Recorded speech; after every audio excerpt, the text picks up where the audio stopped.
শত্রুতা। একজন মানুষ অন্য মানুষের সাথে শত্রুতা করে বসেন, দুজন ঘনিষ্ঠ বন্ধু।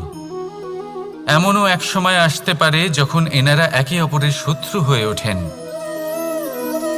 এর অনেকগুলো কারণ হতে পারে, কিন্তু মূল কারণ হলো আলোচনা।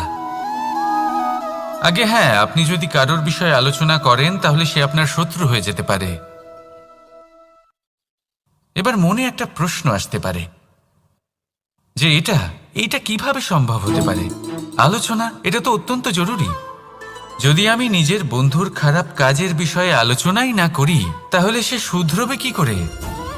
এ কথা সত্যি যে আলোচনা আবশ্যক, কিন্তু তার থেকেও বেশি গুরুত্বপূর্ণ এবং আবশ্যক হলো আপনার এই সিদ্ধান্ত এটাই যে আপনার এই আলোচনা কোন স্থানে করবেন।